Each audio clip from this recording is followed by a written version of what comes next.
సంవత్సరాల తరబడి ఎన్ని మందులు వాడినా మీ మోకాల నొప్పులు తగ్గట్లేదా? ప్రాణ పెయిన్ క్లినిక్ లో అత్యాధునిక చికిత్స. నమస్తే, వెల్కమ్ టు సుమన్ టీవీ. నేను మీ యాంకర్ ఉషా. నేను మీ యాంకర్ సిరి. గుడ్లవల్లేరు గ్రామానికి సంబంధించి ఒక సంఘటన గురించి అయితే మేము కొన్ని వీడియోస్ చేస్తున్నాము. దాంతోపాటు సోషల్ మీడియా వేదికగా కొంత ఇన్ఫర్మేషన్ కూడా మేము విని ఉంటాము. అసలు ఈ ఇన్సిడెంట్ చూసిన తర్వాత ప్రతి ఒక్క అమ్మాయికి కూడా బయటకు వచ్చి కాలేజ్కి కావచ్చు, లేదు అంటే ఆఫీస్కి వెళ్ళాలి అంటేనే ఒక చిన్నపాటి భయం అయితే క్రియేట్ అయ్యింది అని నేనైతే చెప్తాను. అసలు అమ్మాయిలకి సేఫ్టీ లేకుండా ఒక అమ్మాయే ఈ పని చేసింది అంటే చాలా దారుణమని మనం మాట్లాడొచ్చు. అండ్ దీనికి సంబంధించి పూర్తి విచారణ ఏ విధంగా కొనసాగుతూ ఉంది, ఆడపిల్లలకి సంబంధించి సేఫ్టీ అండ్ సెక్యూరిటీ వైజ్ గా మనం చూసుకుంటే యాక్ట్స్ ఏమేమి ఉన్నాయి, ఆడపిల్లలు భయపడకుండా ముందుకు వచ్చి ఏ విధంగా లీగల్ యాక్షన్ తీసుకోవచ్చు అనే విషయాన్ని వారు మనతో పాటు రవీంద్రనాథ్ గారు ఉన్నారు, వారిని తెలుసుకుందాం. నమస్తే రవీంద్రనాథ్ గారు. నమస్తే అండి. సో గుడ్లవల్లేరు ఇన్సిడెంట్ మనం చూస్తూ ఉన్నాం సార్, చాలా దారుణం అని చెప్పొచ్చు. కోల్కతా ఇన్సిడెంట్ మరొక ముందే ఇది మరొక సంఘటన. మన దౌర్భాగ్యం ఏంటంటే తెలుగు రాష్ట్రాలలో ఆంధ్రప్రదేశ్ రాష్ట్రానికి సంబంధించిన ఒక ఏరియాలో జరిగిన ఇన్సిడెంట్ ఇదని చెప్పొచ్చు. ఏ విధంగా చూడాల్సిన పరిస్థితి ఉంది అంటారు? దీనికి సంబంధించిన పూర్తి ఇన్ఫర్మేషన్ ఏంటి? ఇప్పటి వరకు మనకు అందిన సమాచారం మేరకు సోషల్ మీడియా వేదికగా వాట్సాప్ అయితేనేమి, ట్విట్టర్ అయితేనేమి, మిగిలిన వేదికల్లో మనకి ఏదైతే ఈ సంఘటన జరిగిందో దానికి సంబంధించి మనకు అందిన ఇన్ఫర్మేషన్ వరకు నేను కొంతవరకు మీతో షేర్ చేసుకునే ప్రయత్నం చేస్తాను. విజయవాడకి దగ్గరలో గుడివాడకి దగ్గరలో ఒక 10 కిలోమీటర్ల డిస్టెన్స్లో గుడ్లవల్లేరు అనే ఒక విలేజ్ ఉంటుంది. ఆ విలేజ్లోనే ఉన్నటువంటి అంటే జస్ట్ గుడ్లవల్లేరు బస్ స్టాండ్ నుంచి ఒక 1.3 కిలోమీటర్స్లో ఉంటుంది ఈ కాలేజ్. ఈ కాలేజ్ పేరు కూడా ఎస్ఆర్ గుడ్లవల్లేరు డిగ్రీ కాలేజ్. ఇది ఆల్మోస్ట్ చాలా పురాతనమైన కాలేజ్. 1998లో ఎస్టాబ్లిష్ అయింది ఈ కాలేజ్. చాలా బ్యాచెస్ని చూసింది. ఒక మంచి సదుద్దేశంతో అప్పట్లో స్టార్ట్ చేసిన ఇంజనీరింగ్ కాలేజ్. కంటిన్యూ బ్యాచెస్ వస్తూనే ఉన్నాయి. అయితే నిన్న ఆగస్టు 29 నాడు జరిగిన సంఘటన ఏదైతే ఉందో, ముఖ్యంగా అక్కడ గర్ల్స్ హాస్టల్లో, బాయ్స్ గర్ల్స్ హాస్టల్స్ వేరేగా ఉంటాయి. కాలేజీలో గర్ల్స్ హాస్టల్లో జరిగినట్టు ఇన్సిడెంట్ మీద చాలా విస్తృతంగా ప్రచారం సోషల్ మీడియాలో బాగా జరిగి నిన్న రాత్రి మొత్తం స్టూడెంట్స్ అందరూ కూడా తమ హాస్టల్స్ని, క్లాస్ రూమ్స్ని విడిచిపెట్టి సుమారు రాత్రి 7:30-8 గంటల ప్రాంతంలో కొన్ని వందల మంది స్టూడెంట్స్ అయ్యి వీ వాంట్ జస్టిస్ అనే నినాదాలతోటి మొత్తం మారిపోయింది ఆ కాలేజీ యొక్క ప్రాంగణం మొత్తం కూడా. దీని మీద ఇమీడియట్గా కాలేజీ యాజమాన్యం పెద్దగా స్పందించినప్పటికీ కూడా లోకల్గా ఉన్నటువంటి పోలీసులు ఇమీడియట్గా రావడం జరిగింది. ఎప్పుడైతే పోలీసులు ఇంటర్ఫేర్ అయ్యారో మనం మెల్లమెల్లగా ఇన్ఫర్మేషన్ తీసుకున్న ప్రయత్నం చేస్తాం. నిన్నటి వరకు మనకి కలకత్తాలో జూనియర్ ట్రైనీ డాక్టర్ మీద ఏ సంఘటన అయితే జరిగిందో, యావత్ దేశం ఎలా అయితే చర్చించుకుంటుందో ఇంచుమించుగా అయితే ఇక్కడ మర్డర్స్, రేపిస్టులు ఏం జరగపోయినప్పుడు కూడా మహిళల యొక్క వ్యక్తిగత స్వేచ్ఛ, గోప్యత, భద్రత దీనికి సంబంధించి విస్తృతంగా చర్చలు అయితే స్టార్ట్ అయినాయి. ముఖ్యంగా ఇక్కడ ఈ కాలేజీలో ఏం జరిగింది అనే విషయానికి మనం వచ్చినట్లయితే, మహిళలు తమ వాష్రూమ్స్లోకి వెళ్ళేటప్పుడు వాష్రూమ్స్లో హిడెన్ కెమెరాస్ ఉన్నాయని, ఆ హిడెన్ కెమెరాస్ని చూస్తూ బాయ్స్ హాస్టల్లో వాళ్ళకి వీళ్ళు ఫార్వర్డ్ చేశారని, ఇది యాక్చువల్గా జరుగుతున్నటువంటి సంఘటన అదనమాట. ఇది ఎలా జరిగింది అని కాస్త మనకు తెలిసిన ఇన్ఫర్మేషన్ ప్రకారం మనం వెళ్ళగలిగితే, నిన్న సాయంత్రం 2 అమ్మాయిలు హాస్టల్స్ రూమ్లో వాష్రూమ్స్కి వెళ్ళేటప్పుడు ఆ వాష్రూమ్స్లో వాళ్ళు హిడెన్ కెమెరా చూశారట. అక్కడ ఈ హిడెన్ కెమెరాస్ మా వాష్రూమ్స్లో ఎందుకు ఉన్నాయి అని వాళ్ళ వాట్సాప్ గ్రూప్లు, అంటే వాళ్ళు ఇన్సైడ్ ఒక గ్రూప్స్ ఉంటారు అమ్మాయిలు, ఆ కొద్ది మంది అమ్మాయిలు ఒకరికొకరు చర్చించుకోవడం మొదలుపెట్టారు. చర్చించుకునేటప్పుడు వాళ్ళ దగ్గర నుంచి వచ్చిన ఇన్ఫర్మేషన్ ఏంటంటే, అమ్మాయిల్లోనే అంటే ఫస్ట్ ఇయర్ నుంచి ఫైనల్ ఇయర్ వరకు ఉన్న స్టూడెంట్స్ మధ్యలో ఒక గ్రూప్లో ఏం జరిగిందంటే, ఒక 2 అమ్మాయిలు బాయ్స్ హాస్టల్లో ఉన్నటువంటి అబ్బాయిలకి కాస్త వీళ్ళు పనిచేస్తున్నారు. వాళ్ళిద్దరు కూడా లవర్స్. ఆ బాయ్స్ హాస్టల్లో ఉన్న అబ్బాయి, ఇక్కడ ఉన్నటువంటి ఒక అమ్మాయి, ఇద్దరు కలిసి చేశారు. అయితే ఇక్కడ ఉన్నటువంటి అమ్మాయి బాయ్స్ హాస్టల్లో ఉన్న అబ్బాయి చేత కాస్త ఇన్ఫ్లుయెన్స్ చేయబడి, బ్లాక్మెయిల్ చేయబడి, ఈ అమ్మాయి మొదట్లో బ్లాక్మెయిల్ చేయబడిందని 2 అమ్మాయిలు ఫస్ట్ స్టార్ట్ అయ్యారు. ఈ అమ్మాయి బ్లాక్మెయిల్ చేసి ఈ అమ్మాయి, ఎందుకంటే గర్ల్స్ హాస్టల్లో ఉన్నటువంటి వాష్రూమ్స్లోకి వెళ్ళి కెమెరా పెట్టాలంటే బాయ్స్ వచ్చి పెట్టడం హైలీ ఇంపాసిబుల్. అవును, అది కాని పని అది. సో వీళ్ళు వెళ్ళి ఆ బాయ్స్ అంటే వీళ్ళు ఏం చేశారంటే, నువ్వు పెట్టకపోతే నీకు ఇచ్చేస్తాం బ్లాక్మెయిలింగ్ చేశారు. బ్లాక్మెయిలింగ్ చేసి ఈ హిడెన్ కెమెరాస్ వాళ్ళ చేతి ఇన్వెస్ట్ చేసి, ఇది ఇప్పుడు జరిగిన సంఘటన కాదు, గడచిన కొద్ది నెలలుగా ఈ యొక్క వీడియోస్ వాళ్ళు తీశారట. అంటే అమ్మాయిలు దుస్తులు మార్చుకోవడం కానీ, స్నానం చేయడం కానీ, ఇట్లాంటివన్నీ చేసాయి అక్కడ.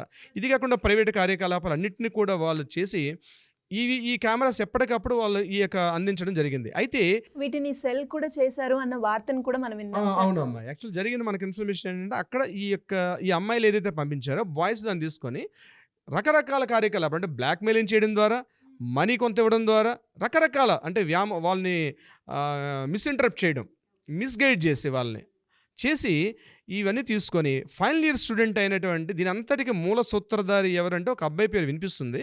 బట్ ఆ అబ్బాయి పేరు రివీల్ చేయాలో చేయకూడదని తెలియదు కాబట్టి నేను కొంత గోప్యంగా ఉంచే ప్రయత్నం చేస్తాను. అయితే ఫైనల్ ఇయర్ స్టూడెంట్ అతను మెయిన్ దీనిలో కీలక పాత్రధారి అని అయితే నిన్న మనకు అందిన ఇన్ఫర్మేషన్ వరకు తెలుస్తుంది. ఇప్పటివరకు అందిన ఇన్ఫర్మేషన్ ప్రకారం అతను కొంతమంది బాయ్స్తో కలిసి ఒక గ్రూప్గా ఏర్పడి ఈ ఏవైతే వీడియోస్ వస్తున్నాయో ఈ వీడియోస్ని థర్డ్ పార్టీకి అమ్ముతున్నారని. థర్డ్ పార్టీ వాళ్ళకి వీడియోస్ అమ్మి అవి పోర్నోగ్రఫీ ద్వారా ముఖ్యంగా పోర్న్ వెబ్సైట్స్లో వీటిని పోస్ట్ చేసే పని చేస్తున్నారు గడిచిన కొద్ది నెలలు. కానీ కొంత ఇన్ఫర్మేషన్ ఇది ఇక్కడ జిల్లా యంత్రాంగం పోలీస్ యంత్రాంగం దీని మీద విచారణ చేస్తే మిగిలిన విషయాలు మన బయటకు వస్తాయి. అయితే ఈ విషయం ఇప్పుడేదో ఓవర్ నైట్ నిన్న జరిగింది కాదు. కొన్ని చోట్ల ఎక్కడెక్కడైతే కొన్ని టార్గెట్ అమ్మాయిలు ఎక్కడ ఉంటారో ఏ గర్ల్స్ వీళ్ళ మీద కాస్త రివెంజ్గా మాట్లాడే కాస్త యాంటీగా మాట్లాడతారు అటువంటి అమ్మాయిల మీద వీళ్ళు నిఘా పెట్టి ఇగో ఆ అమ్మాయి బాగుంటుంది కాబట్టి ఆ అమ్మాయితో అలాగే వీడియో తీసుకొని రా, ఈ అమ్మాయి బాగుంటుంది చెప్పి ఇట్లా అమ్మాయిలు వాడారు. ఈ విషయం తెలిసినటువంటి ఎప్పుడైతే విద్యార్థులు ఈ స్టూడెంట్స్ అమ్మాయిలు ఏజ్ ఎంత ఉంటుందండి? బీటెక్ గర్ల్స్ అంటే ఆల్మోస్ట్ ఇంటర్మీడియట్ అయిన తర్వాత 21, 24, 23 అంతే ఏజ్ ఉంటుంది. అంటే ఇంజనీరింగ్ కాలేజ్ చేసుకోవాలి, ఒక మంచి భవిష్యత్తు నిర్మించుకుంటారు జీవితంలో, ఓ మంచి సాఫ్ట్వేర్ అవ్వాలని. ఇటువంటి ఏజ్లో అంటే జస్ట్ అప్పుడే టీనేజ్ దాటి అడల్సెన్స్ అప్పుడు వస్తున్న ఏజ్ అనమాట. వాళ్ళకి ఏంటో ఇన్నోసెన్స్ తెలియదు నిజంగా. ఈ టీనేజ్ నుంచి అడల్సెన్స్ వచ్చేటప్పుడు వాళ్ళు నిజంగా అమ్మాయిల యొక్క మెంటాలిటీ అనుకుంటామంటే చాలా చైల్డిష్ మెంటాలిటీ తెలియదు వాళ్ళకి. ఎవరో 1-2% పక్కన పెట్టేసండి. మోస్ట్ ఆఫ్ గర్ల్స్ నేను చెప్తున్నాను అమ్మాయి ఉష గారు, ఇక్కడ వాళ్ళ మెంటాలిటీస్ డిఫరెంట్గా ఉంటాయి. సో ఎప్పుడైతే ఈ స్పందన జరిగిందో, ఎప్పుడైతే ఈ విషయం తెలిసిందో ఒక్కసారి ఎంటైర్ కాలేజీలో ఉన్నటువంటి స్టూడెంట్స్ గర్ల్స్ అందరూ కూడా కొన్ని వందల మంది ఉంటున్న గర్ల్స్ అందరూ కూడా ఒక్కసారి వచ్చేసారు రోడ్డు మీదకి. అంటే కాలేజీ ప్రాంగణంకి వచ్చి అటు పోలీసు మీద, గవర్నమెంట్ మీద, కాలేజీ యాజమాన్యం మీద నిరసనలు, ధర్నాలకు దిగడం జరిగింది. ప్రీవియస్గా కూడా ఇలాంటి సంఘటనలు ఏమైనా జరిగాయి సార్ ఎక్కడైనా? ఒక సంఘటన మనకి 2022 చండీగఢ్ యూనివర్సిటీలో సేమ్ ఇదే సంఘటన జరిగింది. పంజాబ్లో ఉన్నటువంటి మొహాలీ దగ్గరలో ఉన్నటువంటి చండీగఢ్ యూనివర్సిటీ ఇదే సంఘటన జరిగింది. అక్కడ కూడా గర్ల్స్ హాస్టల్లో హిడెన్ కెమెరాస్ పెట్టి అమ్మాయిల యొక్క నగ్న చిత్రాలు తీయడం, దుస్తులు మార్చుకోవడం, తీసుకోవడం, అట్లాగే వాళ్ళు ప్రైవేట్ అంటే బెడ్రూమ్లో పడుకునేటప్పుడు వాళ్ళు కాస్త పడుకునేటప్పుడు కరెక్ట్గా ఉండండి అటువంటి ఫొటోస్ అన్నీ తీసుకుని కూడా అక్కడ ఉన్నటువంటి ఒక అమ్మాయి ఏం చేసిందంటే అవుట్ సైడ్ థర్డ్ పార్టీ అంటే ఆ కాలేజీకి సంబంధించిన వ్యక్తి సంజయ్ సింగ్ అనే ఒక వ్యక్తి ఉంటే ఆ సంజయ్ సింగ్కి అతను ఒక రిటైర్డ్ ఆర్మీ ఆఫీసర్. ఈ కాలేజ్ నుంచి సేమ్ ఇలాంటి సంఘటనలు బయటపడింది అక్కడ కూడా. అప్పుడు ఈ వీడియోస్ అన్నీ కూడా అతనికి పంపిస్తే అతను హిమాచల్ ప్రదేశ్లో ఉండేవాడు, సిమ్లాలో ఉండేవాడు. అక్కడ నుంచి అతను స్ప్రెడ్ చేసి ఈ అమ్మాయి ఇక్కడ ఇన్ఫ్లుయెన్స్ చేయబడింది, అది కూడా సేమ్ ఇట్లానే బ్లాక్మెయిలింగ్ చేయబడింది, కొంత మనీకి ఇన్ఫ్లుయెన్స్ చేయబడింది, ఇట్లాంటివన్నీ జరిగాయి అక్కడ. అటువంటి కేసును అక్కడ కూడా 2022లో మొత్తం సెప్టెంబర్లో జరిగింది ఇష్యూ. ఇదే ఆగస్టు సెప్టెంబర్ ఎగ్జాక్ట్లీ. ఇప్పుడు మనకి ఆగస్టు 29 సేమ్ బహుశా అది కూడా అదే మంత్ అనుకుంటా, 2020 I don't know exactly, correction చేసుకోవచ్చు. September 4th or August 1st అనుకుంటాను. ఇలాంటి సంఘటన జరిగి మొత్తం చండీగఢ్ యూనివర్సిటీ మొత్తం కూడా ఎంటైర్ రాష్ట్రాన్ని స్తంభింపజేశారు ఆ సందర్భంలో. అప్పుడు ఆ కాలేజీ యాజమాన్యం తీసుకున్నటువంటి కొన్ని చర్యలు ఏంటంటే ఇమ్మీడియట్గా కాలేజీని 2 వారాల పాటు క్లాసెస్ని లీవ్ చేశారు. అంటే క్లాసెస్ జరగకుండా టోటల్ బాయ్స్ హాస్టల్ కానీ గర్ల్స్ హాస్టల్ని తీసుకొని పోలీసులు ఇమ్మీడియట్గా ఇంటర్ఫేర్ అయ్యారు. వాళ్ళందరినీ ఎవరైతే విచారణ సందర్భంగా తీసుకొని మిగిలిన మొత్తం కాలేజీ 2 వారాల పాటు లీవ్స్లో పంపించేశారు. ఎందుకంటే సిచ్యువేషన్ రావాలని చెప్పి. అప్పుడు ఎంక్వైరీ చేసిన తర్వాత ఒక్కొక్కటిగా వెలుగులోకి వచ్చే సందర్భంలో దానికి సంబంధించారు. ఇప్పుడు కూడా దానికి సంబంధించిన కొన్ని విచారణలు జరుగుతున్నాయి. మెయిన్ నిందితులు ఇప్పుడు కూడా విచారణ ఎదుర్కొంటున్నారు దానికి సంబంధించి. అయితే ఆల్మోస్ట్ ఇప్పుడు మనకి గుడ్లవల్లేరు కాలేజీ ఏదే చెప్పుకుంటున్నాం, ఇది కూడా సిమిలర్ ఇన్సిడెంటే. అయితే ఇక్కడ మనం చర్చించాల్సింది ఏంటంటే మహిళల యొక్క వ్యక్తిగత స్వేచ్ఛ, గోప్యత, భద్రత, ఈ మెయిన్ 3 ఇంపార్టెంట్. ఈరోజు గర్ల్స్ బయటకు వచ్చి ఒక ఉమెన్ బయటకు వచ్చి జాబ్ చేసుకునే పరిస్థితి కాలం మారింది. ఈరోజు కేవలం వంటింటికే పరిమితం కాదు. అమ్మాయి ఎందుకున్న స్త్రీ అనేది కేవలం వంటింటికి ఉన్నది కాదు, ఏదో స్టవ్ మీద వంటలుండి భర్తకి సపరేలు చేసే పనిలో లేదు. ఈరోజు స్త్రీ కూడా సమాన హక్కులు కలిగి ఉంది. బయటకు వచ్చి ఈక్వల్గా సమానత్వంతో కూడినటువంటి ఉద్యోగాల్లో మేము కూడా ధీటుగా చేస్తున్నామని ప్రూవ్ చేసుకున్న సొసైటీలు ఉన్నాం. అయితే ఇక్కడే తేడా వస్తుంది. అంటే పురుషులతో పాటు వర్క్ చేసేటప్పుడు స్త్రీలకు ఉన్నటువంటి వ్యక్తిగత స్వేచ్ఛ, భద్రత, గోప్యత ఏదైతే ఉందో అవి ఎక్కడైతే తొలగిపోతున్నాయో ఇటువంటి సమస్యలు వస్తాయి. అది కాలేజీలో, విద్యా సంస్థల్లో కావచ్చు, లేకపోతే ఉద్యోగాలు చేసుకుంటున్న ప్లేసుల్లో కావచ్చు, ఏదేమైనా కూడా ప్రతి చోట కూడా కొంత తేడా అయితే ఎదుర్కొంటున్నారు. దానికి మనం ఇంకొక వీడియోలో చర్చించుకుందాం. మీరు అన్నట్టుగా అమ్మాయిల యొక్క ఫ్రీడమ్ కావచ్చు, సెక్యూరిటీ కావచ్చు, దాంతోపాటు ఆ భరోసా లేకుండా వెళ్ళిపోతుంది. వాళ్ళు ఎక్కడ ప్రొఫెషనల్గా చేయాలి అన్నా కూడా, కాలేజ్కి వెళ్ళాలి అన్నా కూడా అమ్మాయిల పట్ల ఎలాంటి యాక్ట్స్ తీసుకురావాలి అంటారు సార్? ఇన్ని చట్టాలు, ఇన్ని న్యాయాలు ఉన్నా కూడా అమ్మాయిల పట్ల అయితే భద్రత లేకుండా అయితే అయిపోతుంది. కాబట్టి లీగల్ పరంగా ఎలాంటి యాక్ట్స్ ఉంటాయి సార్? మహిళలకు సంబంధించి చట్టాలు అయితే గట్టిగానే ఉన్నాయి. ముఖ్యంగా ఇప్పుడు నేను చెప్పినట్టు 3 పాయింట్స్ సంబంధించి ఒకటి సెక్షన్ 354A వస్తుంది. 354A అంటే ఈవ్ టీజింగ్. అమ్మాయిని టచ్ చేసినా, ఏదైనా ఒక కామెంట్ చేసినా, తనకిష్టం లేకుండా తను ఇంకొక రకంగా ప్రయత్నించినా, అంటే లైంగికంగా రమ్మనమని చెప్పి ఏదైనా మెసేజ్ పంపించినా, ఆ అమ్మాయిని కాస్త దుర్భాషలాడిన ఒక స్త్రీని, అది చిన్నపిల్లల పెద్దవాళ్ళని కాదు, తనకి ఇంట్రెస్ట్ లేకుండా తన వ్యక్తిగత స్వేచ్ఛకు అడ్డుపడితే 354A ఈవిటీజింగ్, అంటే ఆమెను టచ్ చేసినా సరే అది కూడా 3 సంవత్సరాల నుంచి జైలు శిక్ష, 1 నుంచి 3 సంవత్సరాలుగా జైలు శిక్ష ఉంది. ఆ అమ్మాయి కంప్లైంట్ చేసి, అంటే చట్టాలు ఉన్నాయి. 354C అని ఇంకొక సెక్షన్ ఉందండి. 354C అంటే ఇప్పుడు మనకి ఈ జరుగుతున్న సంఘటన, అమ్మాయి యొక్క వ్యక్తిగత స్వేచ్ఛ, తను స్నానం చేస్తున్నప్పుడు కానీ, తను ప్రైవేట్ రూమ్లో పడుకున్నప్పుడు కానీ, ఎటువంటి సంఘటనలైనా, దుస్తులు మార్చుకున్నప్పుడు కానీ, ఆమెకి తెలియకుండా తనకు అనుమతి లేకుండా ఫొటోస్ తీసిన, వీడియోలు తీసిన, ఇది 354C సెక్షన్ కఠినమైనటువంటి చర్యలు ఉంటాయి. దీంట్లో ఏవైతుందంటే 3 ఏళ్ల నుంచి 5 సంవత్సరాల వరకు శిక్ష ఉంటుంది కోర్టులో కానీ ప్రూవ్ అయినట్లయితే. ఇది 354C మనకు చెప్తోంది. 354B కూడా ఇలాంటి సంబంధించింది, ముఖ్యంగా మహిళల యొక్క దీనికి సంబంధించింది. ఫస్ట్ టైం చేసినట్లయితే 1 నుంచి 3 సంవత్సరాల శిక్ష ఉంటుంది. సెకండ్ టైం మరలా చేసినట్లయితే 3 సంవత్సరాల నుంచి 5 సంవత్సరాల వరకు శిక్షించే చట్టాలు మన దగ్గర ఉన్నాయి. సెక్షన్ 354A కానీ, సెక్షన్ 354C కానీ మనకి ఐపీసీని చెప్తుంది. ఇది కాకుండా మహిళల యొక్క వ్యక్తిగత స్వేచ్ఛ, భద్రత, గోప్యత, వీటికి సంబంధించి ఇంగ్లీష్లో మనకంటే మన సెక్షన్స్లో వాయరిజం అంటారు. వాయరిజం అంటారు దీన్ని. అంటే వాయరిజం కింద ఈ సెక్షన్స్ అన్నీ వస్తాయి. అందులో ఈ ఇన్ఫర్మేషన్ అండ్ టెక్నాలజీ ఏదైతే 2022లో సెక్షన్స్ కూడా ఉన్నాయి, 66, 67 కూడా ఈ సబ్ క్లాజులు అన్నీ కూడా దీనికి సంబంధించిన సెక్షన్లు. ముఖ్యంగా 66E ఇప్పుడు ఏదైతే గుడ్లవల్లేరు సంబంధించినటువంటి ఏదైతే జరుగుతున్న సంఘటన సంబంధించి మహిళలు తమ ఇంట్లో కానీ, వ్యాపార సంస్థల్లో కానీ, తమ ఆఫీసుల్లో కానీ ఇట్లాంటిది ఏదైనా ఎదుర్కొన్న సందర్భంలో, అంటే ఏంటి, దుస్తులు మార్చుకోవడం కావచ్చు, లేకపోతే వాష్రూమ్స్లోకి వెళ్ళొచ్చు కానీ, ఇంకొక ప్రైవేట్ సందర్భాల్లో కానీ ఆమెకి తెలియకుండా ఆమెకి సంబంధించినటువంటి వీడియోస్ తీసినా, ఫొటోస్ తీసినా 66E కింద కూడా ఆ వ్యక్తికి 3 ఏళ్ల నుంచి 7 ఏళ్ల వరకు జైలు శిక్ష పడే అవకాశం ఉంది. అట్ ద సేమ్ టైం 10 లక్షల రూపాయల వరకు జరిమానా ఉంటుంది ఇన్ఫర్మేషన్ టెక్నాలజీలో. అలాగే 66C కూడా ఇంకోటి చెప్తోంది. ఇది కూడా అమ్మాయిని బెదిరించిన, ఆ అమ్మాయి యొక్క ప్రైవేట్ డిస్కషన్స్ అన్నీ కూడా వాట్సాప్ చాటింగ్లో వేరే వాళ్ళకి ఫార్వర్డ్ చేసిన, ల్యాప్టాప్ ద్వారా, సోషల్ మీడియా ద్వారాగానే ప్రచారం చేస్తే అది కూడా భయంకరమైన శిక్షలు, సుమారుగా 5 ఏళ్ల నుంచి 7 ఏళ్ల వరకు శిక్ష, 10 లక్షల రూపాయల వరకు జరిమానా ఈ యొక్క సెక్షన్ కింద కూడా వస్తుంది. అలాగే 67A ఒకటి వస్తుంది. ఆ 67A కింద దీనికి రిలేటెడ్ ఆ అమ్మాయికి ఇష్టపూర్వకంగా లేకుండా వ్యాపార సంస్థల్లో కానీ, ఆ అమ్మాయికి ఇష్టపూర్వకంగా లేకుండా ఆమెను బెదిరించడం కానీ, నువ్వు చేయకపోతే నిన్ను చంపుతా, నిన్ను పొడుస్తా, నీ యొక్క వీడియోస్ వైరల్ చేస్తా, నిన్ను కంప్లీట్గా నిన్ను డీఫేమ్ చేస్తా, లేదా నీ పేరెంట్స్కి చెప్తా, ఇట్లాంటిది ఏదైనా జరిగితే కూడా అది కూడా భయంకరమైన శిక్షలు ఉన్నాయి దానికి సంబంధించి.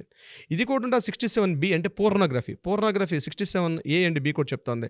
అంటే అమ్మాయికి తెలియకుండా చిన్నపిల్లలకు సంబంధించి, చిన్నపిల్లల పోర్నోగ్రఫీ, వాళ్ళకి తెలియదు, పాప అభంశవం తెలియదు, వాళ్ళని బెదిరిస్తారు. అంటే ఇంట్లో ఉన్న వ్యక్తులు, అంటే తమ పేరెంట్స్ కాకుండా అదర్ దాన్ పేరెంట్స్ ఉంటారు. ఈవెన్ పేరెంట్స్ కూడా ఆ అమ్మాయి యొక్క టచ్ చేస్తే ఆ అమ్మాయి కంప్లైంట్ చేస్తే ఒక పేరెంట్స్ కూడా ఉంది. అంటే నేను చెప్పేది ఫాదర్ కావచ్చు, మేనమామలు కావచ్చు, బావలు కావచ్చు, పినతండ్రులు కావచ్చు, బాబాయిలు కావచ్చు, ఎవరైనా కావచ్చు, ఆ అమ్మాయికి ఇన్ని రకాల శిక్షలు ఉన్నాయి. అక్కడ అమ్మాయి కానీ పరిపెట్టడం ఏంటంటే ఆ అమ్మాయికి ఇష్టం లేకుండా అమ్మాయిని టచ్ చేసే అధికారం ఎవరికీ లేదు.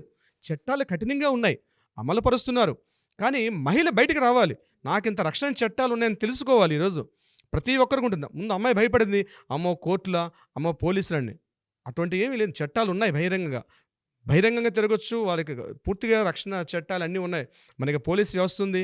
ఈరోజు మనకి తెలంగాణలో అయితే షీ టీమ్స్ ఉన్నాయి, 100 నెంబర్స్ ఉన్నాయి, చాలా ఇన్ని రకాల ప్రొటెక్షన్స్ అయితే అన్నీ ఉన్నాయి. ఈరోజు మహిళ స్వేచ్ఛగా తిరగచ్చు. అయితే ఎక్కడ కూడా కోఆపరేట్ చేసినట్టుగా ఉంటే మాత్రం సెక్షన్స్ మారిపోతాయండి. తను కోఆపరేట్ చేసినట్టు ఈ విషయాన్ని ప్రూవ్ అయితే మాత్రం ఖచ్చితంగా కఠిన శిక్షలు ఉంటాయి. దీనికి సంబంధించి ఈ వాయరిజం అన్నది నాట్ ఓన్లీ మన తెలుగు రాష్ట్రాలే కాదు, ఇది యావత్ దేశానికి కూడా వర్తిస్తుంది. ముఖ్యంగా కాలేజీలు చదివే అమ్మాయిలు తెలుసుకోవాల్సింది. సో మీరు అన్నట్టుగానే ఏదైతే ఇప్పుడు ఇన్సిడెంట్ మనం చూస్తూ ఉన్నామో, ఆల్రెడీ చండీగఢ్లో రిపీట్ ఇంతకుముందు జరిగింది అన్నారు 2022. ఒక కాలేజ్లో ఇటువంటి జరిగింది, దాన్ని పోర్నోగ్రఫీ వైపు తీసుకెళ్లారా లేదంటే సేల్ చేసే ప్రాసెస్ వెళ్ళిపోయింది అనే విషయం మనకు తెలియదు. కానీ అప్పుడు ఏ రకంగా అయితే పనిష్మెంట్ ఉందో అటువంటి పనిష్మెంట్స్ అంటే ఎందుకు పబ్లిక్ అవ్వలేదు, ఎందుకు వైరల్గా అవ్వలేదు, ఎందుకు ఇంకా పిల్లల్లో ఆ భయం ఎందుకు రావట్లేదు అంటారు. ఈ స్టూడెంట్స్ ఈ ప్రాసెస్కి ఎందుకు దిగజారిపోతూ ఉన్నారు, ఒక ఆడపిల్ల ఇంకొక ఆడపిల్ల వీడియోని చిత్రీకరించే అంత దాకా వెళ్ళిపోయి చేస్తున్నారంటే ఏ విధంగా చూడాల్సిన అవసరం ఉంది అంటారు. వీళ్ళ వీళ్ళలో వణుకు పుట్టాలి అన్నా, ఇటువంటి ఆలోచనలు వస్తే భయపడాలి అన్నా అసలు ఏం చేస్తే మంచిది అంటారు?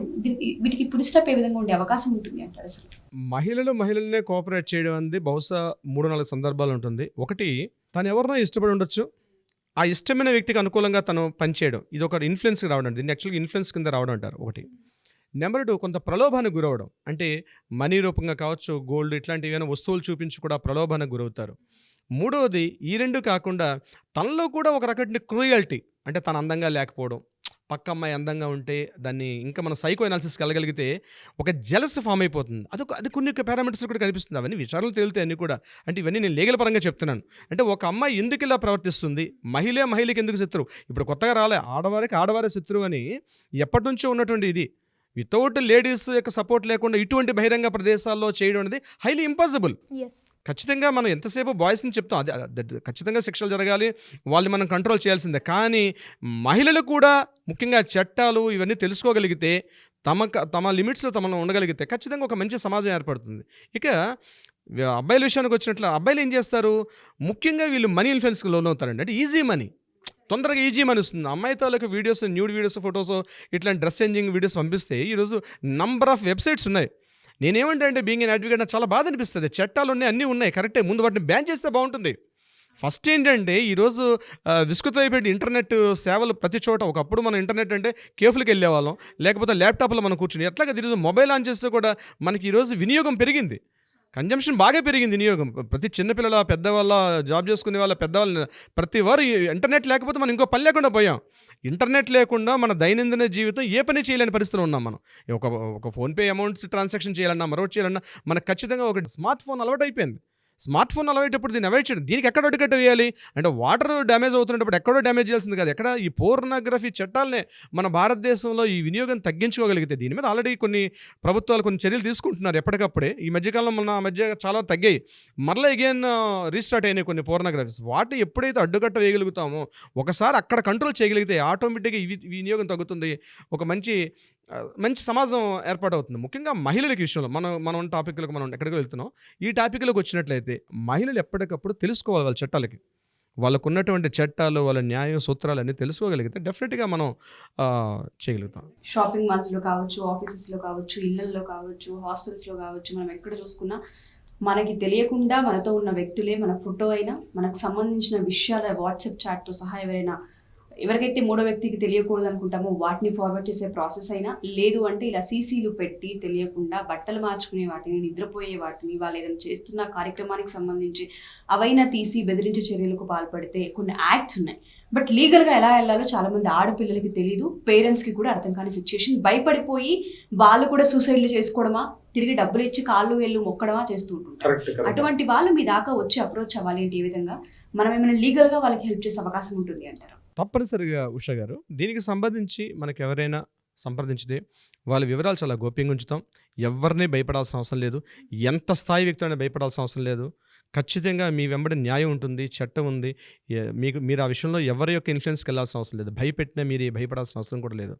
ప్రతి చోట ఉన్నాయి, అమ్మాయిలు కావచ్చు, ఉద్యోగాలు కావచ్చు, లేకపోతే పెద్దవారు కావచ్చు, ఇంట్లో కావచ్చు, బయట కావచ్చు, ఎలాంటి రకాల మీరు ఎదుర్కొన్న దీనికి సంబంధించి ఖచ్చితంగా మన కింద కాంటాక్ట్ చేసే నెంబర్స్ కానీ సంప్రదించగలిగితే డెఫినెట్గా మన టీం వాళ్ళని అప్రోచ్ అవుతారు. వాళ్ళ వివరాలు కూడా చాలా గోప్యంగా ఉంచుతాం.